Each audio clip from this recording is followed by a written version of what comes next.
All right, hello, hello. It is lunchtime. It is Wednesday, White Supremacy Wednesday, 0004. We're in our series. We were just talking in the studio. Of course, my son's here on the ones and twos. My daughter, Connie, and Olivia, my daughter, Connie, my wife, Olivia, my daughter, are on the socials today, just helping with all those feeds. Pop is here. The dog is here, but it's hard to believe it's been number 4. We've been at this almost a month. And we are just excited about bringing this to you today. Today is a big day. It is a big deal.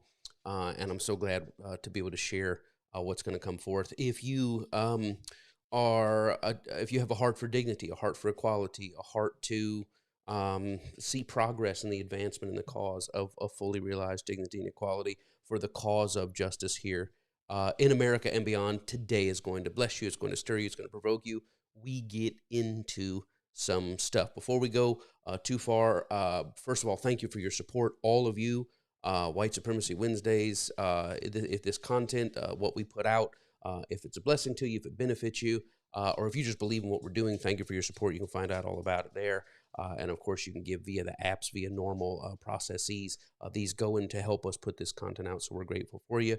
Also, you can share this now. Say, look, this interview with speech, Arrested Development, this conversation is really a conversation about white supremacy and its lingering echoes that go on and have been kind of dominoes that have been falling so long that it's a foregone conclusion that this is the way it ought to be. And man, we are gonna we're going to take that apart piece by piece and dismantle it. It's going to be really, really good. White Supremacy Wednesdays, the show where we kind of highlight and challenge the lingering elements of white supremacy that hide in plain sight. Again, I'm not trying to tell anybody this is how all white people think. That's not my job. I'm just telling you about my journey, and I'm not trying to tell black people how they should think. That's not my job. This is a kind of an insider sharing insiders' secrets, ideas. As somebody born, bred, and been affected in white supremacy, I'm sharing kind of the things I've learned, the ugliness that I've realized, kind of that I absorbed in my psyche, and then that which I see reflected as a mirror out into the larger world, things I recognize that may not be obvious. Sometimes the objects of oppression are not always, even though they know it very intimately, the mindset of the orchestrators of that is sometimes a lot deeper than even is commented on and elucidated upon by the smart folk. So I'm definitely not a smart folk. I'm just a person who realizes the ugliness within, seeing how it mirrors the ugliness without, and I'm sharing that journey with you today. On number 4, we're talking about a subject called Just Another Dead Rapper, and this had been something that I'd been wanting to share for a while and was really hesitant to share. I just kind of thought, I'm never going to talk about that. I can't talk about that. But it's about the normalcy we see all the time in hip hop. It's really kind of a sub, I don't want to say it's a sub pocket, I guess, in the same idea of black murder being normal. We see hip hop artists killed. Ones we know about, we see, basically monthly, I guess. And ones we don't know about, way more than that, ones that aren't famous, etc. And we kind of pause for a minute and call out, care and compassion on social media, and then we move on very quickly. And so I thought I need to comment on this because my goal, as you all know, many of you have been following me for a decade, is to denormalize those ideas. So if you look here on the iPad, it's very interesting. If you just look up, just Google a list of hip hop murders, it's I don't even know if you can see that, but this is going back to Scott LaRock, of course, way back. But if you look in here, it's all shot, killed, shot and run over, shot, killed, shot, run over. And I mean, it just goes for pages. We got Soulja Slim here. We've got Doe B. We got Bankroll Fresh. We got Big Hawk here. And then it comes all the way. I mean, it just Triple X, Tentacion, I guess. My daughter tells me to say that. But I got all the way down here to Young Dolph just recently, Slim 400 just recently. Pop Smoke is on here. Nipsey Hussle, of course. You can Google a list of murdered celebrities, and you can find out this information. You don't even need to. You can already guess what the stats look like. You can already guess what the demographics look like. You can already guess, because we have normalized the issue of violence within and toward people of color in our nation for a long time. And it goes under the radar. Why? Because it doesn't directly, sadly, empathetically interest the power structure. And it's kind of, as we've talked about here on White Supremacy Wednesdays, these two lies, lingering lies of white supremacy in concert. So the second lie is that blackness is equal to criminality, sexual deviance, and violence. Of course, this is a subtext narrative that is deeply inbred inside people like me, overtly and covertly, intentionally, and also through absorption. It's kind of an idea that people like me are born and bred to carry, and that's a derivative and it interplays with the primary lie, which is that black life is cheap, or maybe not cheap, but cheaper.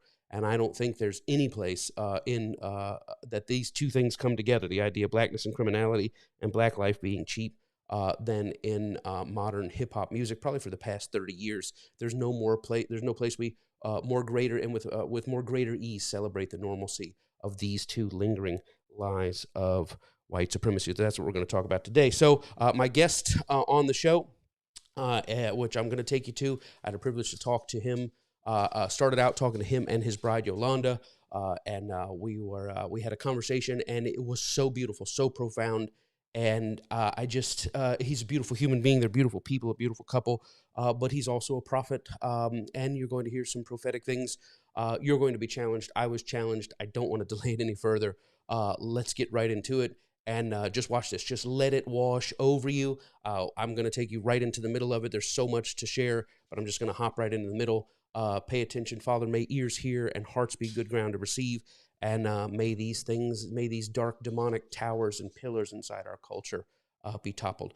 Be blessed by this, my special guest speech from Arrested Development. Let's watch it now.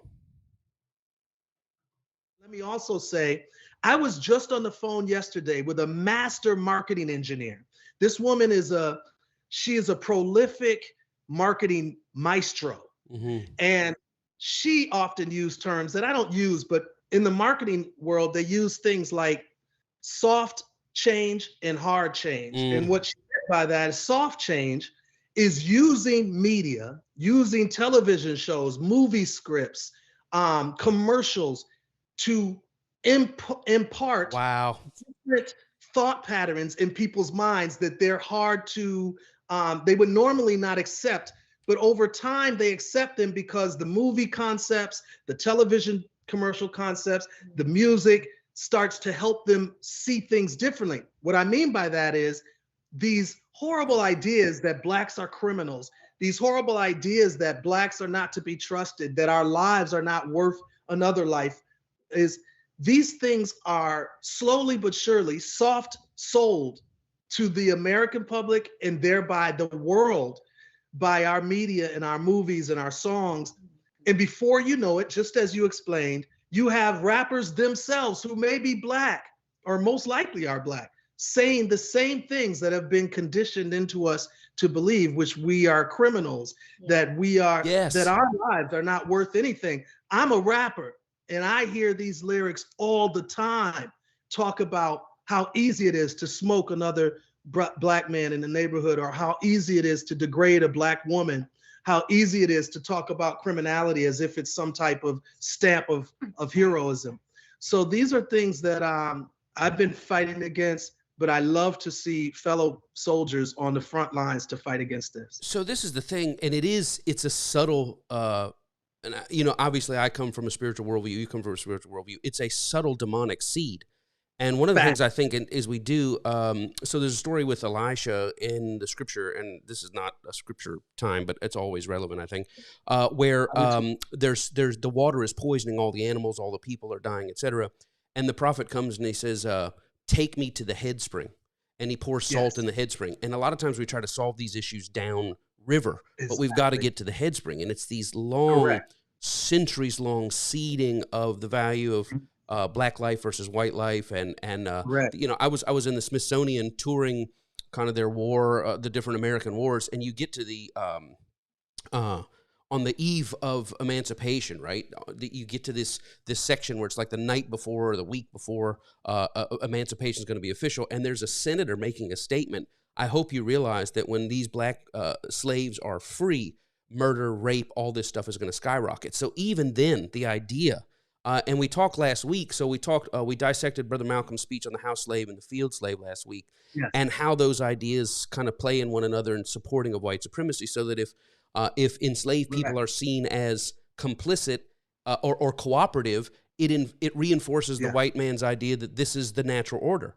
But that's correct. if they rise up in revolt, it reinforces the white man narrative that they are violent and have to be treated as such. So it's this kind of the cage is built, and it's self-fulfilling. So now here comes, like you say, the soft change and the hard change, and it's a seed. It's a seed that goes in. I remember 2 Live Crew. And all the controversy with As Nasty as They Want to Be and all of this other kind of stuff. Can we make this music or not? And it became Yes. kind of a First Amendment issue of, is it okay to make this music? And I think from the First Amendment issue, the answer is yes. But nobody ever Yeah. stopped back as who they were nodding that could make it and who That's would correct. normalize it. And I think when the power structure realized, well, wait a minute, this is not us saying this about us, then it's kind of a not, and it became a. And again, I think you should be able to make all sorts of music. If you want to make music about killing animals, dogfighting, you want to make music about killing Jews and homosexuals, make it. I just don't think it should enjoy the collective goodwill of the corporate powers and the broadcast powers, Correct. etc. Correct. There is white power music all over this nation. You just can't get Correct. Walmart to advertise on it. But when That's it comes exactly to the normalization of somebody says, think of the soul sickness. I'm going to make a song about killing another human being. And somebody says, I'd like to advertise on that song. Somebody says, I'd like to put that on my station. And then a listener says, Yep. I'd love to hear that. That's the soul sickness. And the racism is that as long right. as it's them and not us, it's normal. That's exactly correct. And I thought that you nailed that on your TED Talk, which is why I really wanted to include that on a section of a song that we did called Back Down on our last Fight Your Demons. I needed to include that so that people could see those distinctive facts. I did an entire documentary series called The N-Word Factory. I'm using the safe version of what it's called. But yeah, I actually have your tweet here, I think. Mike, can you put that up on the group PIP there? Yeah, I think I saw this here the other day, the factory down there on the bottom of the hashtag. Yeah. 3, sad face. I'm here whenever Black culture is ready to have a real conversation about changing our media. And the N-Word Factory keeps on producing death. Yeah. And that's what we're facing here. So yeah, I did a 3-part documentary on YouTube. It's free for anyone who wants to watch it, talking about the subtleties, which is where the devil lies, and all the details. All of these subtle details that have been happening in our media for a couple decades now, but as you just noted, for centuries, the seed was planted, but it's been perpetuated strongly as internet and media has grown to be the huge monster that it is. It has been perpetuated through television, music, and commercials and various other media, more and more, to where it's now deeply normalized, and no one's even questioning its existence nor analyzing whether it's good or bad. I'm really happy you mentioned the 2 Live Crew situation, because that was a pivotal turning point in the argument as to whether or not this music should exist. Yeah. And I agree with you. When Luke down in Miami said that this was a freedom of speech issue, we all fought for the freedom of speech, but unfortunately, there was numerous people fighting against the morality of it and the issue of it only being targeted towards Black people and Black women in particular. And those people got shut out, and unfortunately by a lot of hip hop artists. Sure. So there was some preachers speaking out against it. There was some elderly sisters speaking out against it. And those preachers and elderly sisters were shut down by many very prolific people within the hip hop world at the time. And unfortunately, they were silenced, and it's horrible. I'll tell you this. So I think, again, this stuff creeps in. And I heard a talk on the Black Hills, on the Native American and the decimation, et cetera. And one of the brilliant, there's a TED Talk that I think was a TED Talk, was one of the brilliant statements is the final work of a genocide is when when the power structure watches oppressed peoples destroy one another and then says, well, look at them. I mean, that's kind of the final outworking of it, that the system is engineered for so long. And then we get to stand back and say, I don't know what's wrong with them. I had a situation. Well, let me talk about the 2 Live Crew. And I don't know if children will see this or whatever, but there's a lyric where they talk about running a train on a girl. And lining up in a single file line, etc. And to me, growing up in this, it was funny as a 14, 15-year-old kid. I'm like, oh yeah, that's funny. But again, you have to think of it. But within the power structure, nobody's thinking it's a young white girl, right? It's not our daughter, and that's the thing. I mean, it's like there's a space carved out and assigned. And I've even heard there's a guy like out of California. He's a Christian. I don't even know if he would call himself a Christian MC, but he's a Christ-minded MC, a guy named Soup the Chemist. And he said, he would go in and pitch these, have these deals pitched to him.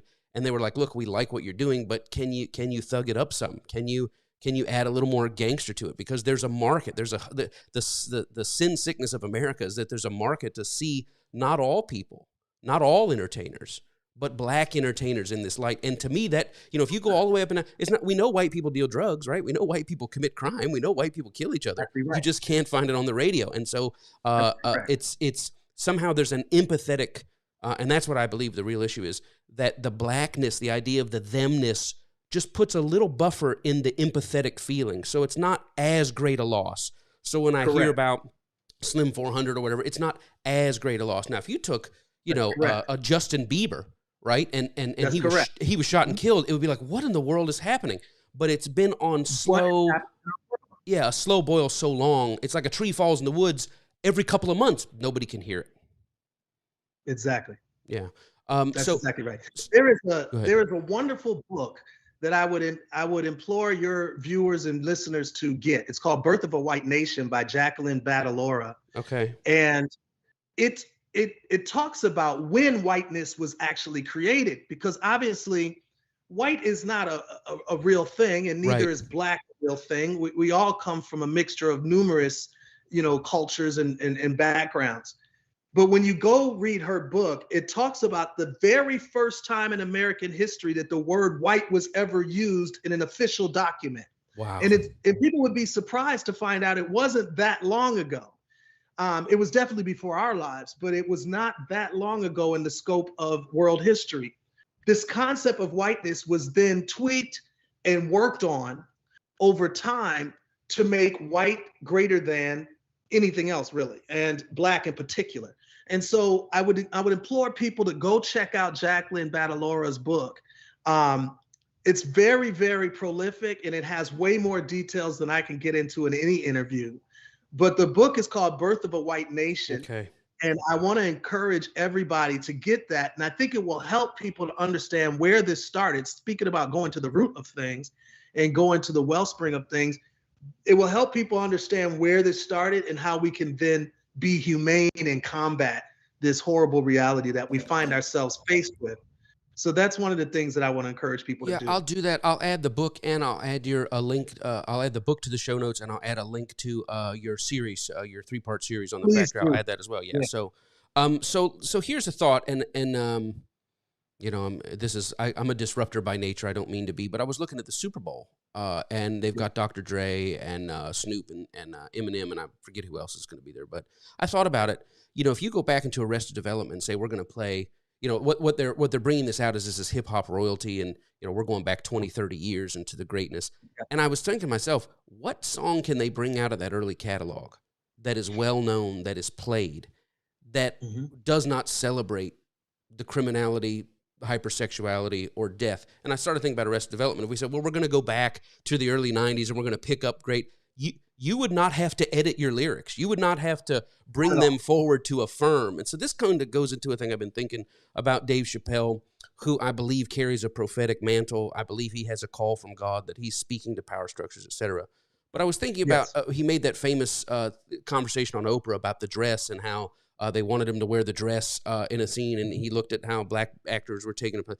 And I thought about this. I really think that the dress, metaphorically, is more related to get up and portraying the hyper-criminalized, hyper-sexualized image of, So I think about, what is it like for you? What is it like for you as an artist? Because I know there are other artists, young artists, who are like, there's more money, there's more likes, there's more shares if I put on this dress, even though I may come from a great place. I was listening to For the Love. I was listening to the album. And I was, you're like, look, I didn't come from all this stuff. I grew up in a happy place with happy memories, but I think people are told, forget your background. You've got to be this to satisfy the American appetite. And it maybe come down to the love of money. And I have another thought, which is there's probably nothing more American than profiting at the cost of the dignity of Black people, and then later on growing a conscience about it. So when I see somebody, and peace be unto Dre, peace be unto Snoop, I have no issues with them.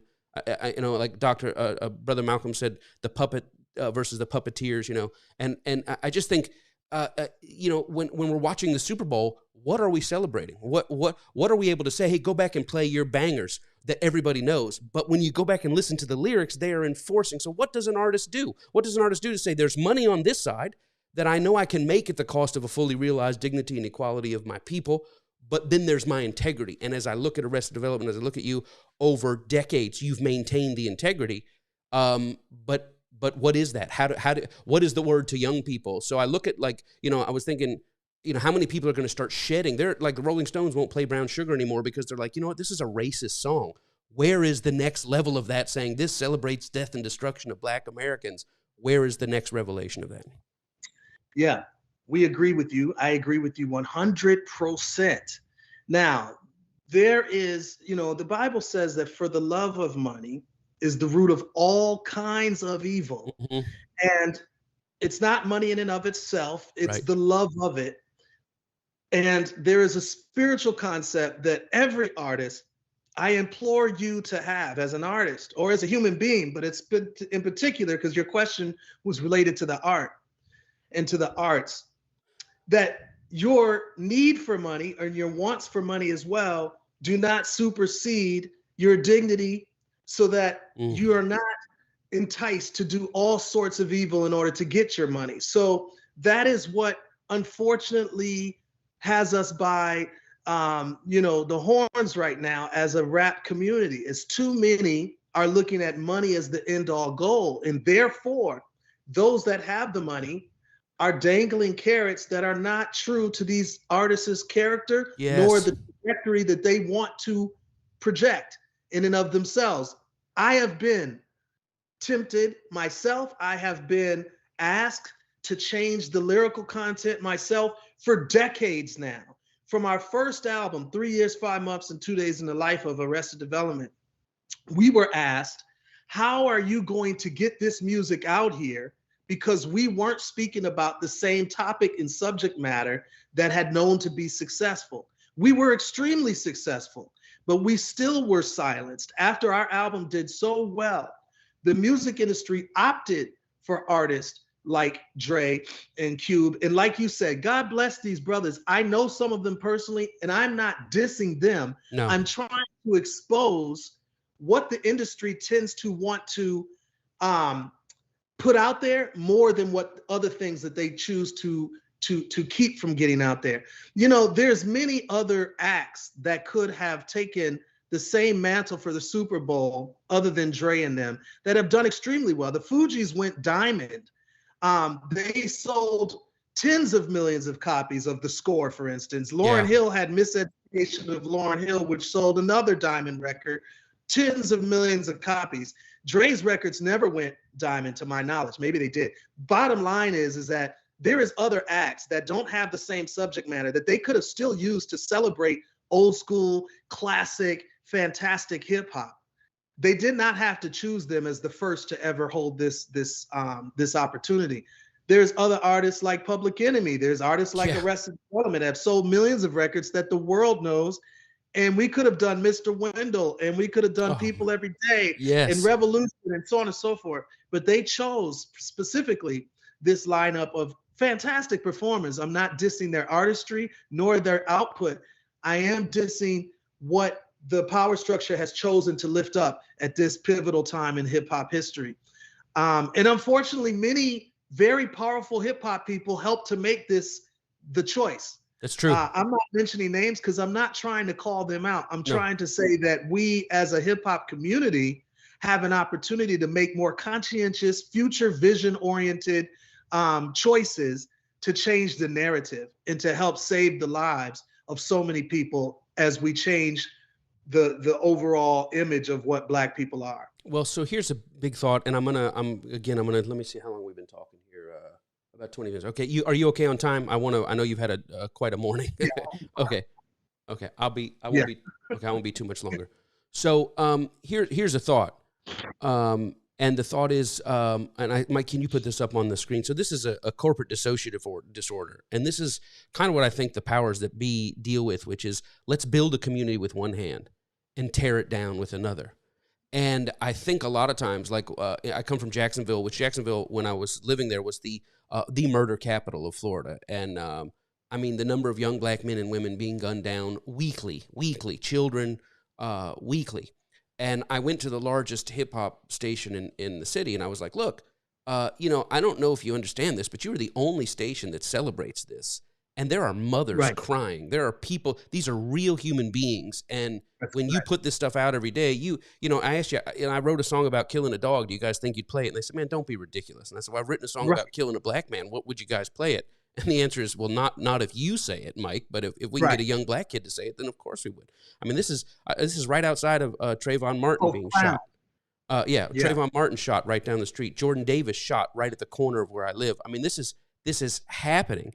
And they wrote back. The largest radio company in the world wrote back and said, listen, we support Black interest in Jacksonville. We give out water at the Martin Luther King parade. We support, the community. And I'm thinking, are you serious? I mean, you think you can buy off with these little, trinkets. And the truth is, and I don't even believe I don't think the men and women that sit in these boards are even consciously aware, because it's just, and when Jordan Davis was killed, I was sitting in a Ruby Tuesdays, and there was these ladies behind me, these two older white ladies behind me, and they were talking about the music trial, and Jordan Davis was playing the loud music, and then the guy shot him, murdered him. Michael Dunn murdered him, which they actually asked me to be part of that trial. They wanted me to be part of the trial to prove that hip hop started violence. And I was like, I'm not going to be part of that. I got dropped so quick from that. I got kicked off the witness stand so quick for that. I said, you're asking the wrong guy if you're asking me to support this dude over here. Anyway, but these two ladies behind me said, I don't know why they listen to that music. I don't know why they always talking about killing each other. And these people were not involved in the trial, but they are certainly the prosecutors and the related to the judges and at the country club deciding who gets, what objections get approved and what objections do not get approved. And so it's so deep, and we affirm it so constantly. So when I look at the Super Bowl, and again, Dre, Snoop, it has nothing to do with them, because I believe, let me tell you what, I believe who they are, the caricature that white America has made of them. I don't believe that's who they are at home. I don't believe that's who they are at their children. I believe in fact they would tell their children. There's a famous situation with Nicki Minaj when she was with Baby and all these other kind of things. And she said, I don't even want my little brother involved in some of the stuff that we're, so for the sake of art, I can play that hyper criminalized role. But what I take home, I don't want it feeding my own children. So again, the blindness is so deep that it takes that courage. And when you think about the Super Bowl, and I'm sure it's going to be very entertaining, but I wonder how much stuff is going to have to be edited, clipped, cut, snipped, because we know that what we're trying to go back to celebrate, the art itself has been colonized by white supremacy. This brilliant, beautiful art that cannot be conquered is now, well, if we can't conquer the art, we can certainly affect the narrative in which this art is expressed. Absolutely. Right on point. And see, here's my dilemma is this. As I deeply, and as I told you, even during this interview, applaud you for all of the work that you're doing. I applaud the sister that wrote the book, White Fragility, I forget her name, Robin DiAngelo, I think. I applaud so many other whites who are doing the noble, and I want to really accent that, the noble work that they are doing. As a Black man, I also have to realize that as I speak to my people, I cannot in good conscience expect for you all to be able to save us as a people. I want you all to do your part because of your righteous indignation about an injustice that is happening. I want you all to do your part because of the spirituality and the heart that you have within you to see a wrong and want to see it righted. And at the same time, as a Black person with pride as to my own people and my own culture and history and ancestors, I know that we have to do something in and of ourselves. And that's why I personally call out other artists and I ask them to raise their level of consciousness and vibration in their music. I understand that their music is being colonized. I understand that their music is being used by white power structures. But regardless, I ask Black artists to start with yourself and refuse to do this type of art. Similar to the brother Dave Chappelle, who said, I felt like people were no longer laughing with me and they were laughing at me. That's it. There is a responsibility for a Black man or woman to decide, I will not do this type of art form regardless of the monies that will come from it. We must make a stand ourselves. I cannot wait for you or anyone else to be able to save the people that I have to live with on a daily basis. I have to be able to talk to my people and say, brothers, sisters, we have to stand up against this type of degradation of our women, our men, our culture, our families, our dignity, our history. All of these things we have to fight against. And so as much as I told you, I applaud what you're doing. And yet I have a slightly different message, which is I call on my own people to stop this madness within the things that we actually control, which is what comes out of our mouth, what comes out of our pen as we write this movie script, what comes out of our creative ideas and minds as we write these commercials and as we do various media that surely in a soft way helps to change many, many people's opinions. Yeah. And this is, I'll hit the last point first and then back up because, I mean, amen to everything you're saying. We kind of play this game where we feel like, where we say it's just music. There's no such thing as just music. Music is life, man. I mean, there's a reason people listen to music before they do sporting events. There's a reason people go to music when they're going through trouble. We can't say it's just music. Number one. Number two, I agree. On White Supremacy Wednesdays, I always start out with a disclaimer on every show, which is, look, I'm not trying to tell any Black male, female, man, woman, boy, and girl what to think, how to think, whatever. That's not my place. I'm not even speaking for white people. I'm telling you my own journey breaking out of this stuff because as somebody born, bred, and benefacted in white supremacy, it took me a while to wake up. I had to, but not everybody gets my experience. Not everybody gets taken out of an all-white world at 16 years old, plopped into College Park, Georgia, and people don't have that world-changing, literally, experience where they go, man, the world is not as I thought, where all the falling dominoes of white supremacy that were not, some was taught to me overtly, like you're white and don't forget it, blah, blah, blah. But some of it I just absorbed and wasn't even, my pastor used to always mess with me. He was like, say the N-word, and he would say, just say it. I'll give you $10. Say it, say it, say it. As a matter of fact, my second TED talk, I did on the N-word. That was why it's called Why I Stopped Saying the N-word. And I was on a convention in Thomasville, Georgia, and we were at my pastor's grandmother. She was cooking. We were out just a day off of work. We had been traveling all over and preaching. And this one of my associate pastors, I was like, I kept telling Pastor, I'm not going to say it. I'm not going to say it. He says, say it. I'll give you $10 if you say it. Just say it. Just say it one time. I want to hear you say it one time. I said, man, I'm not going to say it. And one of my associate pastors says, oh, he says it. He won't say it around us, but he says it, and everybody busted up laughing and things like that. Right. And at first I was offended, like, man, I never say that word. And then God took me on a journey through my childhood and how it was just absorbed that there were things that I didn't even, that a car that was put together, or a lawnmower that was broken that you didn't really fix, you in-rigged it, right? Or some people keep a billy club in their car. All my people kept an in-stick in their car. And I mean, I broke down because I grew up in this place. And if you had asked me if I was racist, how could I possibly, look at, I'm an associate, I'm a youth pastor at an all-black church. What are you talking about? But this stuff is deep inside. So I'm not saying I speak for white people. I'm just trying to say I was awakened to the darkness that was in me that I didn't even know. And I'm awakening to, number one. I'm not trying to tell black people do or don't do. It's not my place as a white man, but as a prophet of God, I would say free your mind. Not as a white man, but as a prophet, I would say free your mind, because I would ask, who is issuing these talking points? From what spirit do these points come to say, here's your role? Correct. So you look at like DaBaby, right? And respect Brother Chappelle. Thank God for Brother Chappelle. But when he said DaBaby got fired for hurting a gay person's feelings, anybody who's white knows that that's not true. He was hired to play the script of hypercriminalized, hypersexualized black male. When he went off script, and that's what happened. Period. That's what happened. And it doesn't have to be about LGBTQ. Rick Ross said something about date rape. It was barely, the weakest tiny illusion. The entire world lost its mind because You've been Smart. issued a script. You have a role here. And if a white artist, Eminem is going to be at the Super Bowl. Thank God for Eminem. Yep. Peace be unto him, whatever, as an artist. But he plays a different role. He plays the Ozzy Osbourne, Marilyn Manson, crazed white dude, but not the drug dealing, gun down. I just read we've crossed 21,000 murders this past year, 21,000 homicides in the United States. In some cities, they're the highest homicides they've had since the height of the crack epidemic. And yet here we are still not aware that we're bobbing our head and nodding our, and vibing to things that affirm black life, black death, and the cheapness of black life. And my job is to say to the power structure, you can't do this. You can't keep supporting this. You can't keep making it the highest paid. Walmart can't keep advertising on it. Publix can't keep advertising on it. But when I ask them, they say, well, what's wrong? What could possibly be wrong?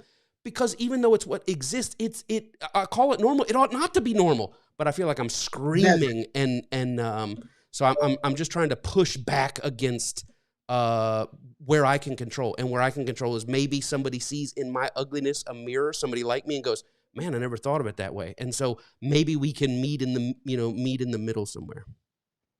And you do.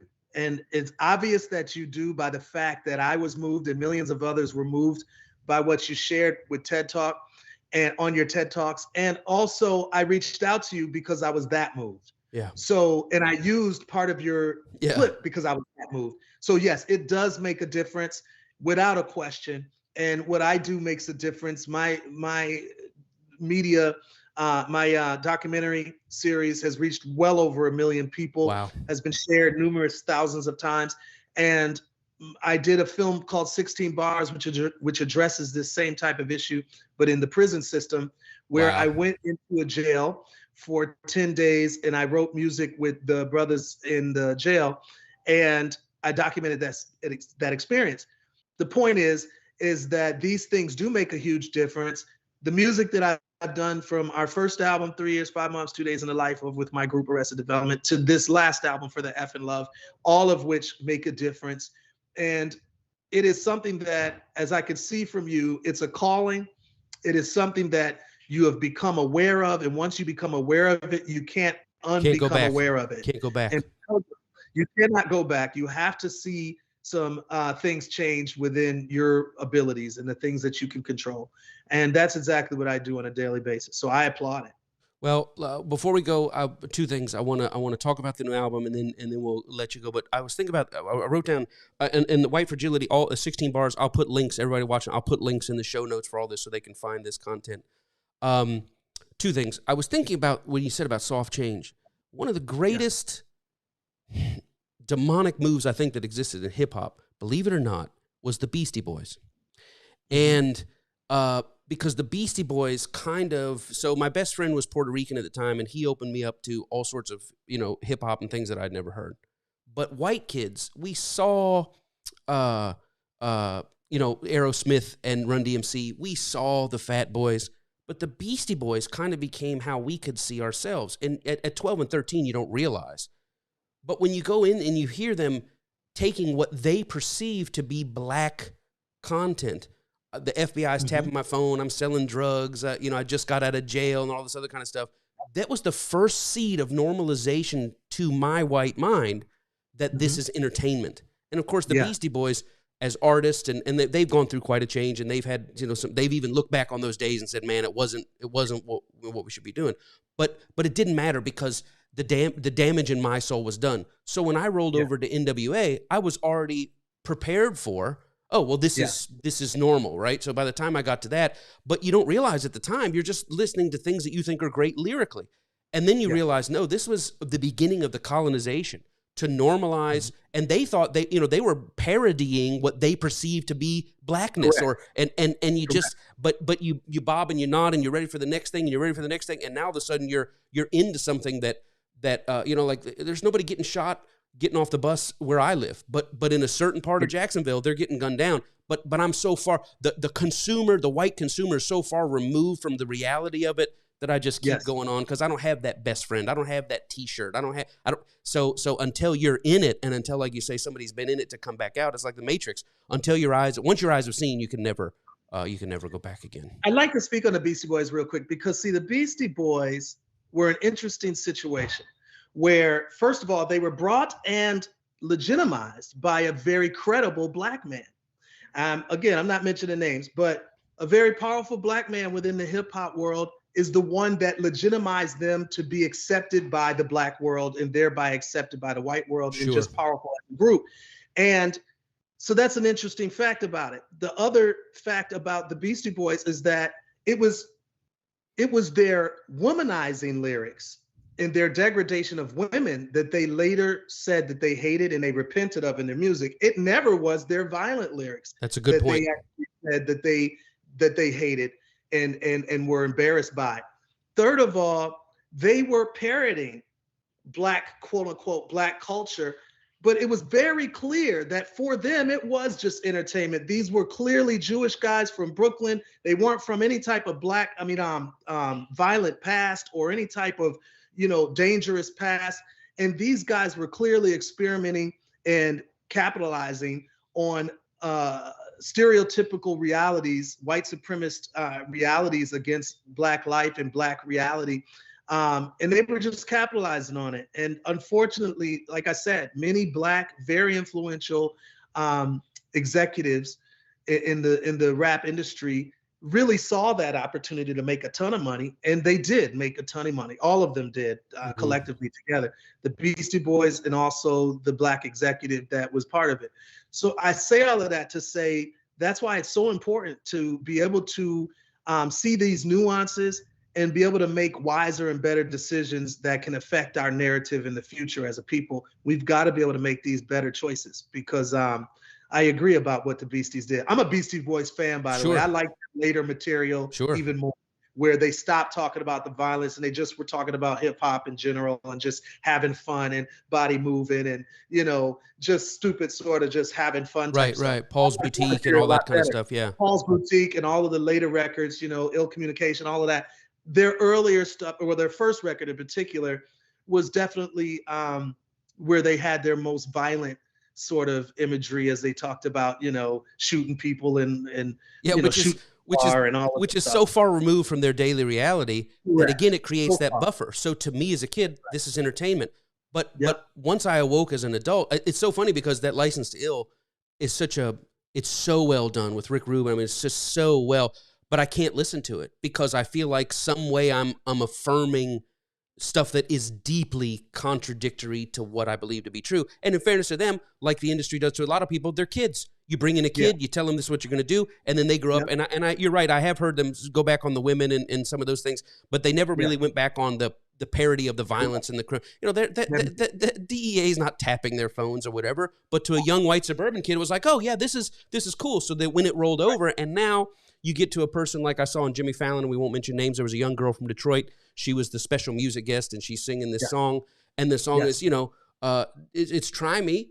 I'll kill you and your whole effing family. And then she says, and keep in mind, this is not just music. This is my real life. I really will kill you. And that goes back to what we've talked about, is that the more authentic the violence towards other Black people is, the more market credibility it has. And that is the sickness. And I will say that if you've been raised in America's sewer, nurtured on its cultural feces, you may not know that it's not the proper way to go forward to celebrate the destruction of your own people. But at that boardroom, people that look like me and were raised where I was, they do know. And I'm asking them to stop profiting. And there's nothing more American, right? There's nothing more American than profiting off of the minimization of the dignity of Black people. And then later on saying, yeah, maybe we shouldn't have done that. So it's this same sick cycle that I see repeating.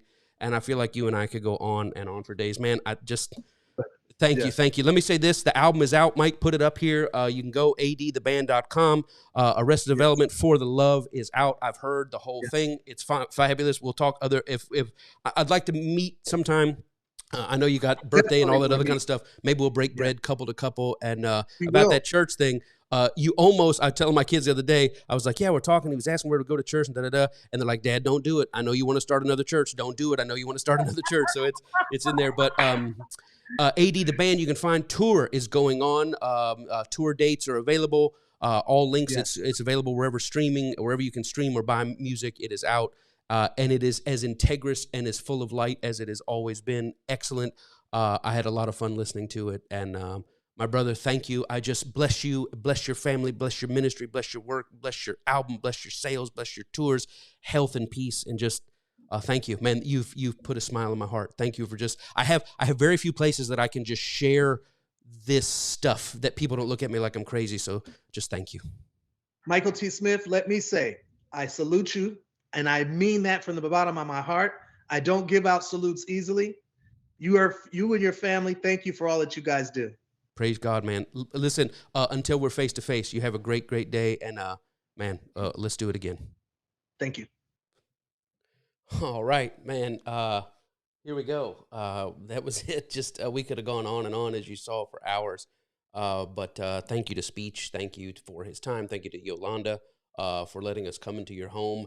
And White Supremacy 0004, White Supremacy Wednesdays in the can. As always, again, thank you for your support, all of you who support us and who are so kind.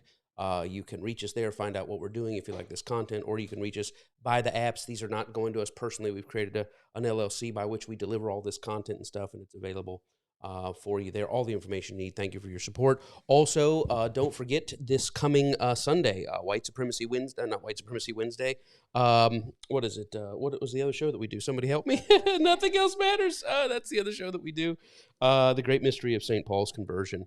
It'll be powerful. So for those of you, if you got something out of this, show Speech some love. For the Love is out. The album is out. It's great. I mean, it's just from beginning to end. There's good times and levity, and then of course there's really deep, thought-provoking stuff that I think will be a blessing to you. And as I mentioned, I'll put in all the show notes, all the things Speech referenced, the books, the podcast, the books, the documentaries, etc. I'll put it in the notes in the description. Have a glorious Wednesday. Thank you for joining us. We are out of time. Peace, protection, health, preservation, soundness on you and yours.